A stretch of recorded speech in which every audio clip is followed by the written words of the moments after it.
Muito já se escreveu sobre a perseguição ao SMS Goeben e Breslau, que acabou sendo crucial para a entrada dos otomanos na Primeira Guerra Mundial ao lado dos alemães. Essa perseguição acabou desencadeando eventos que levaram à campanha de Galípoli. No entanto, hoje vamos focar em um elemento específico, a quase interceptação dos navios alemães pelo contra-almirante Trowbridge e um esquadrão de cruzadores blindados britânicos. Muito já se escreveu sobre isso, debatendo o que Trowbridge deveria ter feito. Uma controvérsia que começou praticamente quando ele tomou a decisão. Como você viu pela quase interceptação, ele preferiu não entrar em combate. E isso nunca parou desde então. Então, primeiro, vamos analisar o que aconteceu historicamente e por que, além de considerar alguns fatores que conhecemos hoje em dia e que podemos aplicar com o benefício da retrospectiva.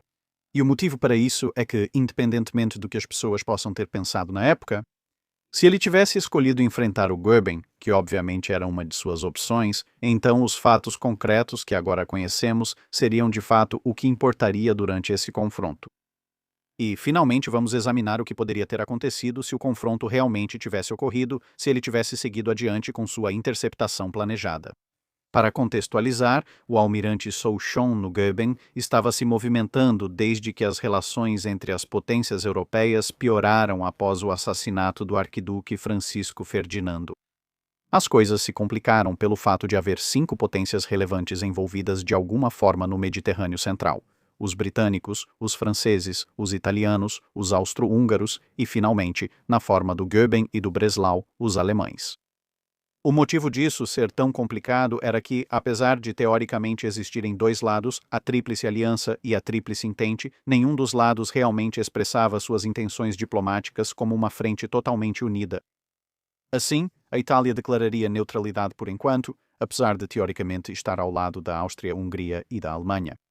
E isso significava que nem navios britânicos e franceses, nem alemães ou austro-húngaros podiam permanecer em portos italianos por mais de 24 horas sem serem internados, mas também significava que a frota de batalha italiana estava fora de questão. A falta de unidade diplomática significava que, para as 4 potências restantes, as declarações de guerra entre elas aconteciam individualmente. Isso já custara aos aliados uma grande chance, pois a França já estava em guerra com a Alemanha quando os cruzadores de batalha de Milne passaram pelo Goeben em sentido oposto. Apesar de os navios britânicos estarem a caminho para proteger comboios de tropas franceses de um possível ataque alemão, não tinham permissão para atacar, pois a Grã-Bretanha ainda não estava em guerra com a Alemanha. E assim, naquele momento, as regras de engajamento diziam que eles só poderiam atirar se fossem atacados primeiro. E Souchon não era idiota e não iria enfrentar um combate próximo de 3 contra 1. A tardia declaração oficial de hostilidades entre a Grã-Bretanha e a Alemanha aconteceu quando o Goeben já estava bem a leste das forças de Milne. Milne ainda achava que os alemães atacariam os comboios franceses que iam do norte da África para a França ou tentariam fugir para o Atlântico. Por isso, decidiu manter seus navios entre a Sicília e as rotas francesas. O cruzador Gloucester foi enviado para localizar e acompanhar os alemães, enquanto o Dublin foi enviado para reforçar Trowbridge, que patrulhava ao sul do Adriático. Por precaução, caso os austro-húngaros apoiassem os alemães, mesmo sem a Grã-Bretanha ter declarado guerra à Áustria-Hungria. Nesse cenário, Churchill e o almirantado ordenaram que não se envolvessem com o que chamaram de força superior, embora o significado disso tenha sido deixado propositalmente vago. Churchill escreveu após a guerra que deixou claro não querer que os cruzadores de batalha de Milne e suas forças enfrentassem toda a frota austro-húngara formada por couraçados Dreadnought e pré-Dreadnought, caso ela saísse. Mas até que ponto isso é verdade ou apenas uma justificativa posterior, deixo para você decidir. De qualquer forma, isso de forma alguma especificava que era para não enfrentar especificamente a frota austríaca, então Milne e Trowbridge ficaram por conta própria para decidir o que poderia ou não constituir uma força superior em qualquer momento. No dia 5 de agosto, Gloucester informou que os alemães estavam em Messina, o estreito entre a Itália e a Sicília. Os alemães estavam parando lá para pegar mais carvão, embora, é claro, graças à rigorosa aplicação das leis de neutralidade, eles só tivessem 24 horas para fazer isso. Trowbridge, porém, entendeu que os relatos de Goeben no Estreito de Messina indicavam que ela só estava atravessando e supôs que corria para o Adriático para unir-se aos austro-húngaros. Ciente de que os canhões de 11 polegadas do cruzador de batalha alemão tinham mais alcance que suas baterias de 9,2 e 7,5 polegadas, ele planejou lutar à noite em águas fechadas para reduzir essa vantagem. Nesse momento, ele possuía 4 cruzadores blindados: Defense, Black Prince, Warrior e Duke of Edinburgh. Todos tinham bateria lateral com 4 canhões de 9,2 polegadas, mas, por diferentes teorias de design das classes, as baterias secundárias iam de Z canhões de 6 polegadas em montagens simples no Príncipe Negro e no Duque de Edimburgo, o que, claro, significava que 5 desses podiam disparar de cada lado, para 4 canhões de 7,5 polegadas em montagem simples no Guerreiro, dos quais 2 podiam disparar de cada bordo, e 10 canhões únicos de 7,5 polegadas no Defesa, dos quais 5 podiam disparar de cada lado. Além disso, é claro, todos eles tinham torpedos caso conseguissem chegar a curta distância. Todos os cruzadores tinham blindagem máxima de 6 polegadas no cinturão e velocidade teórica de 23 nós. Embora um dos navios fosse conhecido por ser relativamente ruim de máquina e todos eles já estivessem em operação há algum tempo, se o navio ruim de máquina era o Warrior ou o Duque de Edimburgo depende da fonte consultada. Isso significava que, na verdade, havia uma velocidade máxima de cerca de 20 nós se quisessem permanecer juntos em batalha e cerca de 18 nós para cruzeiro em alta velocidade. Devido à disposição dos canhões, a Defense podia apontar 2 canhões principais para a proa ou para a popa, enquanto as outras podiam, na verdade, apontar 3 canhões se estivessem indo diretamente em direção a um alvo. Graças ao restante, todos com 6 canhões de 9,2 polegadas, um na proa, um na popa e 2 em cada lateral. Em comparação com o par mais eficiente de torres duplas da Defense, uma na proa, uma na popa, daí a bateria secundária muito maior. Trowbridge estava com 8 contratorpedeiros que logo seguiriam para Malta para reabastecer. Com a guerra contra a Áustria-Hungria prestes a começar, Milne ordenou que os contratorpedeiros ficassem com Trowbridge e aguardassem um navio carvoeiro que estava sendo providenciado. Ele determinou que, em caso de ataque noturno, os contratorpedeiros seriam enviados primeiro, o que fazia sentido. Na noite do dia 5, Trowbridge e suas forças partiram para interceptar os alemães com um plano de ação relativamente coerente. Os cruzadores atirariam só em salvas, reduzindo a frequência dos disparos e a exposição de suas posições. Os holofotes estariam guarnecidos, mas só seriam ligados quando o Defense, o navio capitânia, abrisse fogo, momento em que todos os holofotes relevantes seriam usados para tentar ofuscar o inimigo. Uma vez que o inimigo estivesse sob fogo e iluminado, novamente usando apenas disparos em salvas, os contratorpedeiros poderiam avançar para um ataque com torpedos. No entanto, é claro, os alemães não estavam indo para o Adriático. Na verdade, eles estavam carregando carvão freneticamente no porto de Messina. As tripulações deles, junto com as tripulações de vários navios mercantes alemães que estavam no porto, estavam ajudando a carregar o máximo de carvão possível. E os navios mercantes alemães também estavam fornecendo alguns homens, embora o carvão que eles podiam oferecer fosse de qualidade bastante ruim. Milne seguia certo de que os alemães focariam os transportes franceses e, por isso, não tomou medidas para reduzir a distância. Embora ele, é claro, pudesse ter usado essas 24 horas para basicamente encurralar Goeben em Messina, o que a teria deixado incapaz de sair sem um confronto direto. Somando-se a esse caos, havia o fato de que, quando as mensagens de apoio de Milne chegaram aos franceses, eles ficaram incrédulos e responderam: eles têm toda a frota junto com os transportes, não precisavam de nenhuma ajuda. Em vez disso, eles realmente ofereceram a Milne os serviços de 4 cruzadores franceses que, de outra forma, estavam ficando muito entediados por falta do que fazer para ir atacar Souchon. Apesar das mensagens e ofertas, Milne continuou obcecado em proteger os transportes franceses, mesmo quando estava claro que eles não o queriam, mantendo os 3 cruzadores de batalha consigo. No dia 6, Goeben deixou Messina como o arauto de um possível crime ambiental de guerra. O carvão ruim em seu porão fazia o navio soltar grandes nuvens de fumaça, parecendo mais um lixão em chamas do que fumaça de navio. Gloucester passou a segui-la facilmente. Não era exatamente difícil localizar onde estava Goeben nesse momento, embora houvesse alguma confusão sobre a real velocidade que Goeben poderia alcançar. E essa confusão foi perpetuada em algumas fontes secundárias com o passar do tempo.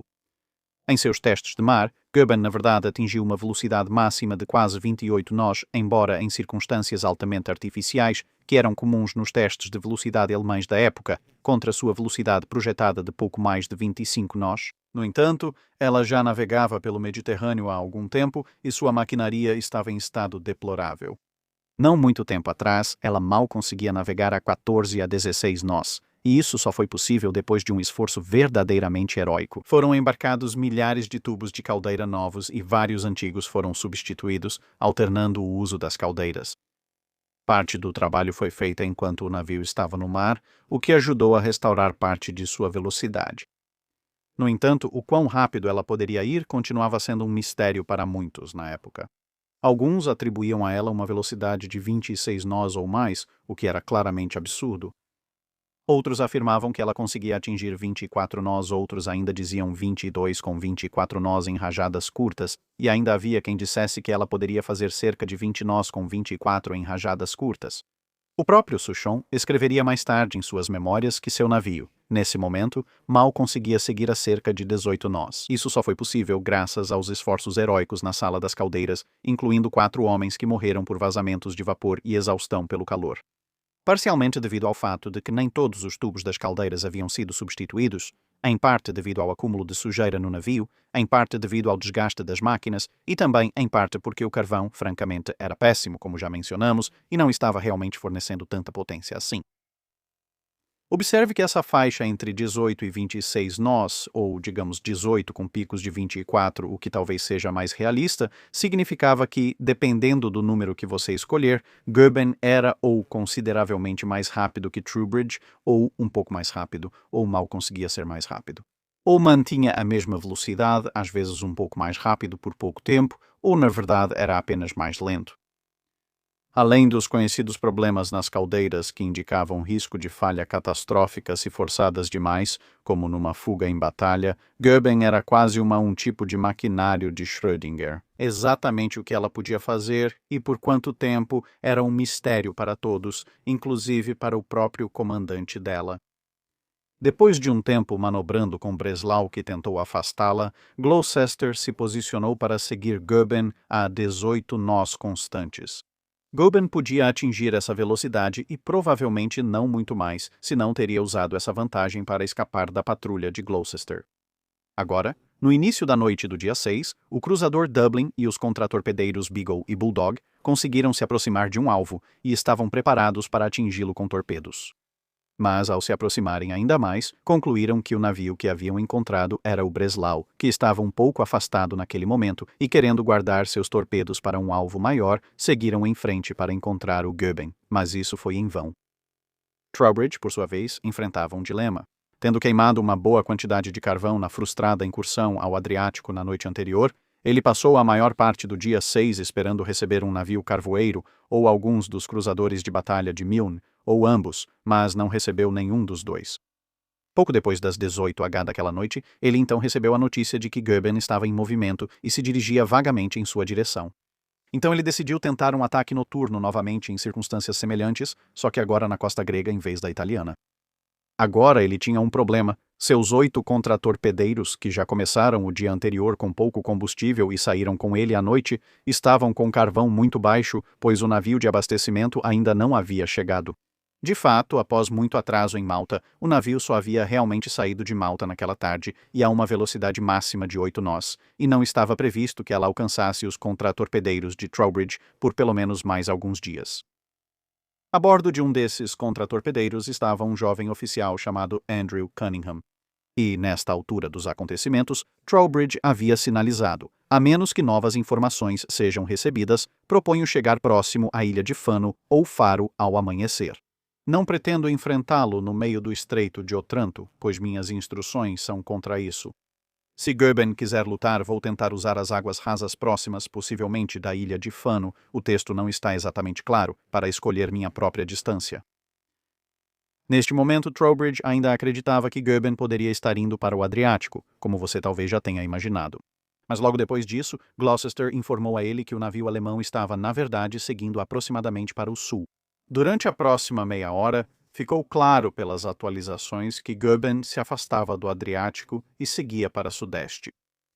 Às 10 minutos após a meia-noite, Milne virou ao sul para tentar interceptar, estimando cortar o caminho do navio alemão por volta das 6h00 horário local. Como isso significava que os cruzadores passariam pela baía onde os contratorpedeiros aguardavam, ele ordenou que se juntassem a ele, embora os contratorpedeiros partissem limitando-se a 21 nós para economizar combustível até ser necessário. Pouco depois das 3 horas, ele sinalizou: "Estou tentando cruzar a proa do Goeben até às 6 horas e pretendo engajá-la se possível. Preparem-se para formar uma linha de marcação e, quando necessário, passar para uma formação em coluna. Se não o interceptarmos, posso recuar atrás de Zante para evitar combate à distância." O amanhecer local começaria às 4 horas. Como Trowbridge depois alegaria que Goeben era uma força superior à sua à luz do dia, esse plano pode parecer estranho, mas considerando que o Sol ainda estaria baixo no céu, inicialmente ainda seria uma tática viável. Com o Sol nascendo atrás de Trowbridge, haveria um momento em que haveria luz suficiente para ver e enfrentar os alemães. Mas se os alemães estivessem tentando usar os telêmetros para mirar nos alvos, eles estariam apontando os telêmetros diretamente para o Sol baixo, o que os cegaria, e assim daria tempo para os britânicos se aproximarem. A notícia do confronto planejado se espalhou entre as forças de Trowbridge, e os homens dos cruzadores e contratorpedeiros estavam ansiosos por isso. Ao amanhecer, apenas 3 contratorpedeiros, incluindo o de Cunningham, seguiram para o ponto de encontro, pois só eles tinham combustível para acompanhar e lutar. O problema era que, até então, ninguém realmente acreditava que fugir para o Império Otomano estivesse nos planos. As apostas iam de Goeben atacar o Egito e o Canal de Suez a atacar rotas ao sul da Grécia e norte de Creta, ou tentar atrair os britânicos para longe, permitindo que Goeben desse a volta e se juntasse à frota austro-húngara. Além disso, à medida que o curso de Goeben a levava ainda mais para o sul, a perspectiva de um confronto em plena luz do dia começou a aumentar, já que a taxa de aproximação começou a diminuir. Isso se somava a ideias fantasiosas sobre os canhões alemães, atribuindo-lhes alcance de 26 a 28 mil jardas, quando na verdade era pouco abaixo de 20 mil jardas devido aos limites de elevação. Já os canhões de 9,2 e 7,5 polegadas de Trowbridge alcançavam de 15 a 16 mil jardas, variando conforme o canhão e a montagem. Claro, os alcances máximos e os alcances efetivos reais eram questões bem diferentes, tanto em termos de onde você podia acertar com eficácia, quanto de quando você podia realmente perfurar a blindagem. A doutrina britânica da época afirmava que a artilharia dos cruzadores blindados raramente seria eficaz além de 13 mil jardas, e oficiais observaram que nenhum navio treinou tiros acima de 8 mil jardas recentemente. O alcance efetivo alemão, é claro, também era um pouco menor do que seu alcance máximo, mas ainda assim seria um pouco maior do que o dos cruzadores blindados. Alguma esperança, é claro, estava sendo depositada na Dublin, com a ideia de que, se ela conseguisse acertar um torpedo, isso poderia diminuir a velocidade do navio alemão. Quando ficou claro que à noite ela só achou o Breslau, essa esperança sumiu. Com base no que eles achavam que Goeben poderia fazer, independentemente do que ela realmente podia fazer, o capitão Ray conversou com Trowbridge por volta das 3h30, dizendo em parte: "Não vejo o que o senhor pode fazer, senhor. Há 2 opções de rota para o Goeben. Um era manter-se à sua vista, contornando no limite da visibilidade daquele momento, e o outro caminho era para ela circular ao seu redor a uma distância além de 16 mil jardas que os canhões dela alcançariam e os seus não. Parece que isso será o suicídio do esquadrão." Perto do final da conversa, Ray registrou essa troca. Antes de ir até o navegador, o almirante disse: "Não posso recuar agora, pense no meu orgulho." Perguntei a ele: "Seu orgulho está envolvido nisso, senhor? O bem do seu país está em risco?" Depois que ele decidiu recuar, desci e disse: "Almirante, essa foi a coisa mais corajosa que o senhor já fez." E assim, às 03h47, o primeiro esquadrão de cruzadores se afastou de um possível combate e a perspectiva de enfrentar Goeben havia acabado. Ela certamente chegaria aos Dardanelos em algum momento. Trowbridge afirmou mais tarde que, se tivesse persistido, Goeben avistaria o esquadrão a bom bordo, a uma distância de 20 a 25 milhas. Ela seguiria uma de 2 opções. Se desejasse prosseguir para seu destino a todo custo, ela contornaria o esquadrão em 1h20 a uma distância de 12,5 milhas e então retomaria seu curso original. Por outro lado, ela poderia, em menos tempo, passar pelo esquadrão a uma distância de 15 a 16 mil jardas e retomar seu curso. A essa distância, o esquadrão não poderia, a menos que por alguma chance extraordinária, esperar acertá-la. Por outro lado, ela poderia, com seus canhões e velocidade, manter distância e certamente causar grandes danos ou até destruir o esquadrão. Ele então sinalizaria para Milne. Como só podia encontrar Goeben fora do alcance dos nossos canhões e dentro do alcance dos dele, abandonei a perseguição com meu esquadrão e peço instruções para os cruzadores leves. Goeben indo para o Mediterrâneo Oriental, eu esperava encontrá-la antes do amanhecer. Por algum motivo, levou quase uma hora para codificar e enviar a mensagem para Milne, e quando ele pôde responder, a chance de retomar a perseguição já havia sumido. Então, essa decisão foi justificada? Como disse no início, muita discussão aconteceu desde o momento em que a fuga dos navios alemães ficou clara até hoje. Mas, dadas as suposições sobre as capacidades relativas dos dois lados, parece ter sido uma escolha razoável. Não fazia sentido deixar Goeben destruir livremente o primeiro esquadrão de cruzadores. Tudo o que isso faria seria esgotar os estoques de munição alemães, o que, para ser justo, poderia acabar sendo bastante útil a longo prazo, mas ninguém sabia ainda quanto tempo a guerra iria durar. Mas considerando os fatores que mencionamos, o que realmente poderia ter acontecido em retrospecto? Apesar dos esforços, a tripulação de Goeben só conseguiu abastecer 600 toneladas de carvão de baixa qualidade, suficientes apenas para chegar aos Dardanelos em velocidade de cruzeiro. Os alemães reabasteceriam de um navio carvoeiro ao largo da costa grega, mas e se? Souchon poderia ter enfrentado uma ação e sido obrigado a aumentar a potência para a velocidade máxima, o que elevaria o consumo de combustível de 4 a 5 vezes. Ele estaria em grande risco, pois até algumas horas operando assim poderiam reduzir em um dia ou mais o alcance de cruzeiro do navio, supondo que não sofresse danos. Eles precisariam se encontrar com o navio carvoeiro com quase todo o carvão já consumido ou ficariam à deriva. Isso considerando que ela não sofresse impacto que alagasse os porões ou danificasse as caldeiras. Ou gerasse mais resistência só por perfurar abaixo da linha d'água. Também tem o fato de que ele realmente teria que aumentar a velocidade do navio até o máximo possível, partindo dos 17 a 18 nós que ele estava fazendo naquele momento. E aí, quão rápido ele realmente podia ir? Os britânicos achavam que o Goeben era rápido o bastante para contorná-los. Se confiarmos em Souchon, apesar de ser um valor baixo e atípico, a velocidade de 18 nós em que ele navegava era, na verdade, seu limite máximo. O esquadrão de Trowbridge era 2 nós mais rápido. A vantagem de velocidade de Trowbridge poderia ter crescido se ele destacasse seu cruzador blindado mais lento no início da batalha.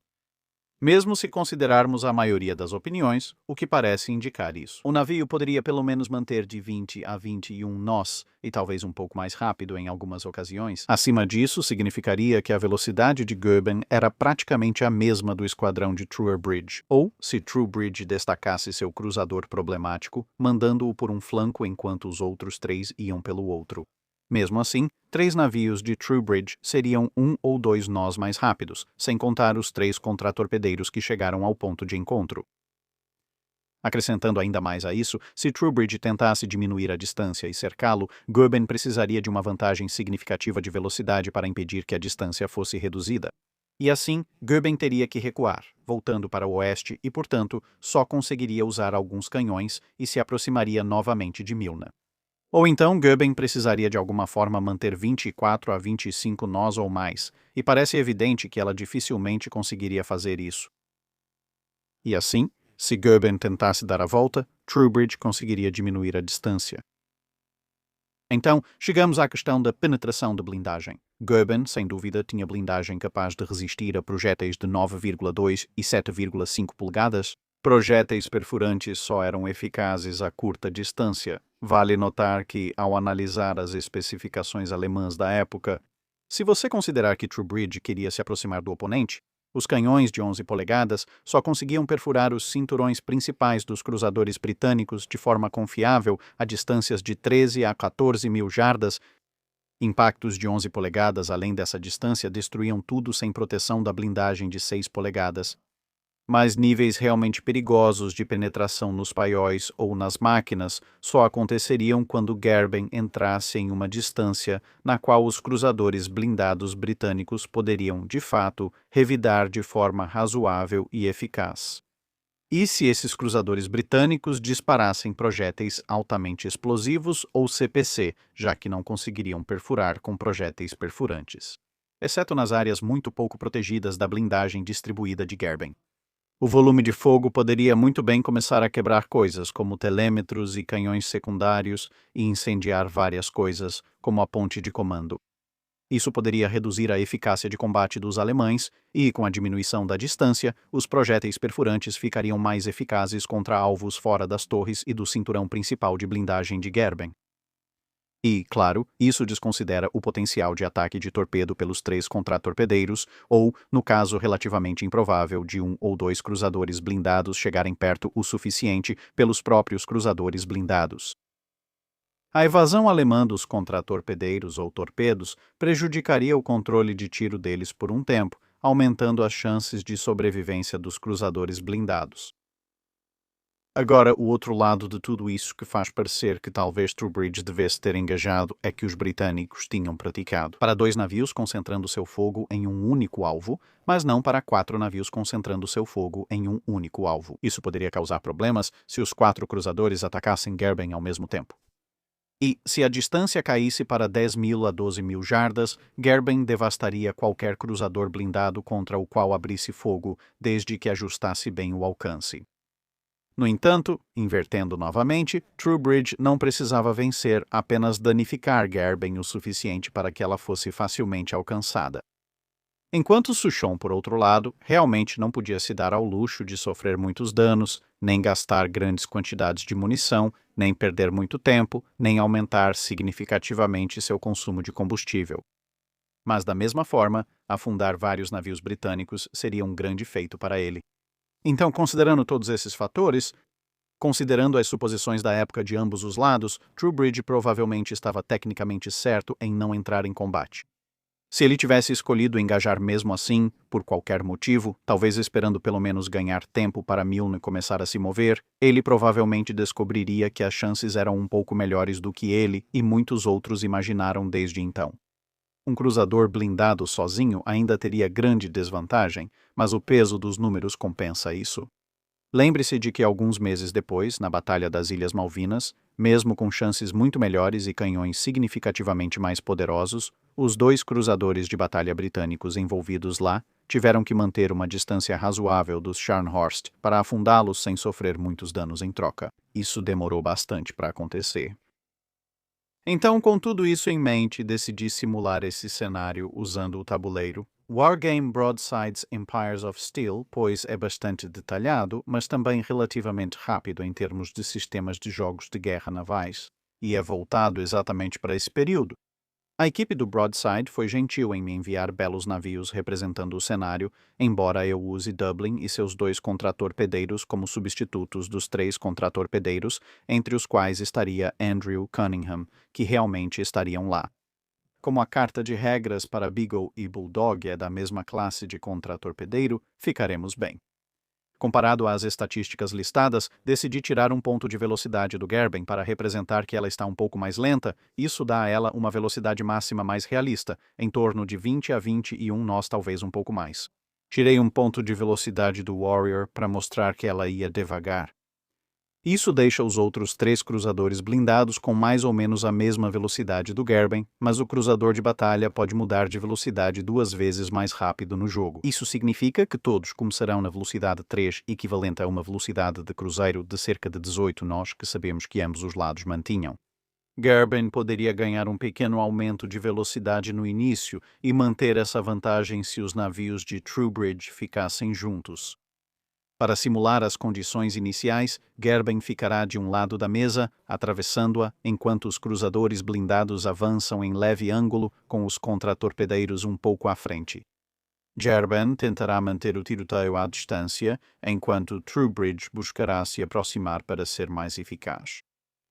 O jogo lida com questões como tamanho do alvo, ângulo de tiro, blindagem, etc. Mas se você quiser uma análise completa, haverá um vídeo com a partida completa aqui, mas aqui estão alguns destaques editados. O jogo começou com Gerben entrando perpendicular à borda longa da mesa de um lado e os cruzadores blindados de Troubridge entrando de um canto do outro lado, como dissemos, indo perpendicular com pequeno ângulo e os contratorpedeiros um pouco à frente, quase cruzando o T de Gerben. Suchon então decidiu: bem, entrar naquela confusão de navios é uma má ideia e, claro, o objetivo dele é tentar passar por eles. Então ele começou fazendo uma manobra, virando para estibordo, o que também liberou o seu costado e depois aumentou a velocidade. Troubridge inicialmente tentou aumentar a velocidade de seus navios o mais rápido que pôde. Claro, a aceleração dele é um pouco mais lenta. Ambos os lados abriram fogo quando começaram a entrar no alcance máximo de seus canhões. Achei razoável, pois nessas condições as duas forças se aproximavam principalmente à noite. Como dissemos, o sol nasceria atrás dos navios de Troubridge, dificultando sua visualização. Então, assumimos que esse cenário realmente começa com os dois lados percebendo: ei, o outro lado está ali, a uma distância em que ambos podem praticamente começar a atirar um no outro. Enquanto isso, os contratorpedeiros lançaram fumaça para evitar ataques e tentaram cortar o caminho de Goeben, cruzando seu T. O confronto começou relativamente bem para os britânicos, já que o Defense conseguiu acertar vários tiros em Goeben. Mesmo assim, esses disparos só causaram danos superficiais, pois não conseguiam penetrar a blindagem principal de Goeben. E embora isso tenha prejudicado um pouco alguns dos sistemas de Gerben conseguiu responder ao fogo. A luta seguiu enquanto Goeben se afastava dos cruzadores britânicos, mantendo o fogo à distância. À medida que a distância diminuía, Troubridge percebeu que avançar direto contra Gerben diminuiria a distância mais rápido, mas faria Gerben ir para o lado de bombordo, impossibilitando a perseguição. Então, uma aproximação um pouco mais lenta permitiria que ele concentrasse mais fogo de forma mais imediata. Mas isso não funcionou muito bem porque Goeben conseguiu acertar a distância e atingiu o Defense com tanta força que o Defense passou de saúde total para uma condição de naufrágio em uma única sequência de salvas. Isso não foi nada brilhante. Os três cruzadores britânicos seguiram avançando. O Warrior ficou para trás por ser mais lento, mas continuou trocando tiros. No entanto, um dos erros críticos que Troubridge, ou seja, eu cometi nessa parte inicial, foi que todo mundo tentou atirar. E isso significou que havia vários respingos de projéteis, o que na verdade dificultou a capacidade dos navios britânicos de continuar atirando, enquanto talvez, se após a salva inicial, quando a Defense conseguiu alguns acertos, ela tivesse sido a única a continuar atirando e as outras tivessem esperado. Ela talvez conseguisse disparar mais uma salva antes de ser destruída. Agora, Gerben continuou atirando, mas estava enfrentando um pequeno problema porque os contratorpedeiros conseguiram passar à sua frente e lançar 2 torpedos. Gerben decidiu que, se ela virasse de lado, ou seja, para bombordo ou estibordo, conseguiria engajar os contratorpedeiros com mais poder de fogo. Virando para bombordo, ela se tornaria alvo maior e mais visível para torpedos, além de se aproximar dos cruzadores blindados britânicos, facilitando ataques. Se ela virasse para longe, estaria recuando pelo caminho de onde veio, o que não era particularmente bom. Assim, Suchon manteve a proa voltada para os contratorpedeiros para reduzir seu perfil como alvo e confiou nos canhões secundários. Isso até que funcionou, porque o primeiro contratorpedeiro, o mais próximo, lançou seus torpedos, errou e ainda foi seriamente danificado pelo fogo dos canhões secundários do Gerben. As baterias principais acertaram a distância do Black Prince, que foi destruído rapidamente, assim como o Defense. Gerben, então, terminou de afundar o contratorpedeiro danificado e passou a atirar no segundo dos 3 contratorpedeiros, danificando-o também. No entanto, nesse momento, os 2 contratorpedeiros se aproximaram e, com uma salva de torpedos, conseguiram um único acerto que causou alagamento e tirou boa parte da vida do Gerben, o que obviamente não foi bom para ele. No entanto, estavam sem torpedos no lado voltado para o combate e precisaram manobrar rápido para lançar os outros. O Gerben, no entanto, conseguiu superar isso, destruindo o segundo contratorpedeiro que ele já havia danificado anteriormente com sua bateria secundária. Restando só um contratorpedeiro para tentar manobrar e lançar mais torpedos pelo bombordo. Os 2 cruzadores blindados britânicos continuam enfrentando o Gerben, mas a maioria dos tiros de ambos os lados foi ineficaz, sem grandes acontecimentos. E nesse momento Gerben conseguiu alcançar a borda do tabuleiro. O contratorpedeiro, mesmo podendo tentar dar a volta para lançar mais torpedos em alguns turnos, dificilmente resistiria à bateria secundária do Gerben a essa curta distância. E os 2 cruzadores blindados britânicos restantes estavam agora um pouco atrás do Gerben e não conseguiam realmente diminuir a distância. E assim a batalha terminou ali, com Souchon conseguindo escapar. Agora, como muitos poderiam esperar, isso custou caro aos britânicos: 2 contratorpedeiros perdidos e 2 cruzadores blindados afundados. Se Troubridge foi vítima ou não, deixo ao seu julgamento. Ele talvez pudesse sair do navio afundando, mas muitas vidas seriam perdidas. A única salvação disso não é necessariamente que os cruzadores blindados conseguiram fazer muita coisa, mas o impacto do torpedo do contratorpedeiro fez com que Gerben ficasse inundado por um tempo, e assim, Gerben foi significativamente desacelerado ao sair do cenário. E ela conseguiu reparar o pior da inundação durante o jogo, mas voltando ao que teria acontecido depois. Com um buraco de torpedo nela, ela não iria a lugar nenhum muito rápido, assim como o Bismarck teve que desacelerar depois de ser atingida por um torpedo. O mesmo ocorreria com Gerben, e claro, o ponto exato do impacto do torpedo influenciaria, pois atingir a proa desaceleraria mais do que atingir o meio do navio. Não a desaceleraria tanto pelo buraco e alagamento, pois ela não ficaria com a proa afundada, mas poderia alagar um de seus depósitos de carvão ou salas de máquinas. Mas, de modo geral, a velocidade e o alcance de Gerben vão ser muito reduzidos, o que significa que, especialmente se Troubridge ou seu sucessor sinalizar: "Ei, olha, acabamos de enfrentar Gerben, ele conseguiu escapar, mas..." Ela foi atingida por torpedos e está avariada e seguindo lentamente. É provável que os cruzadores de batalha de Milne a tivessem caçado, o que teria resultado na destruição de Gerben antes de chegar ao Império Otomano. Mas isso vem a um custo bastante alto para o esquadrão de Troubridge. Estou satisfeito com como esse cenário se desenrolou, embora ache que cometi 1 ou 2 erros táticos. Talvez eu pudesse ter causado um pouco mais de dano ao Gerben, mas, por outro lado, esse tipo de erro também é relativamente coerente com a forma como o cenário poderia ter acontecido na vida real. Então, pelo menos com base nisso, talvez Troubridge devesse ter entrado em combate. Acho que basicamente se resume a: vale a pena perder alguns cruzadores blindados e alguns contratorpedeiros pela chance de Milne se organizar e afundar Gerben? À primeira vista, isso poderia ser considerado uma troca justa na época, já que não sabiam onde isso levaria. Mas, em uma escala estratégica maior, retrospectivamente, se Gerben não chegasse aos Dardanelos, os otomanos não entrariam na guerra e não haveria os desembarques em Galípoli, e assim por diante. Isso pode muito bem ser visto, em retrospecto hoje em dia, como um sacrifício que valeria muito, muito a pena. E claro, você sabe, esse cenário pode se desenrolar várias vezes no jogo e pode acabar seguindo caminhos bem diferentes a cada vez. Vou deixar com você. Diga nos comentários. Com esse resultado, Troubridge deveria ter entrado em combate ou fez bem em não fazê-lo? E se você quiser adquirir Broadside Empires of Steel, bem, tem um link na descrição do vídeo abaixo. E eles também vão lançar uma expansão em breve, porque obviamente no momento o foco principal é a Primeira Guerra Mundial, mas eles também, pelo que entendi, vão expandir retroativamente para a era dos pré-dreadnoughts. Explicarei mais em um vídeo futuro. E como eu disse, a partida completa, incluindo a explicação das regras e o passo a passo, turno a turno, vai sair ainda esta semana. Até mais. É isso para este vídeo. Obrigado por assistir. Se você tiver um comentário ou sugestão de um navio para analisarmos, deixe nos comentários abaixo. Comente no post fixado para perguntas para o Dry Dock.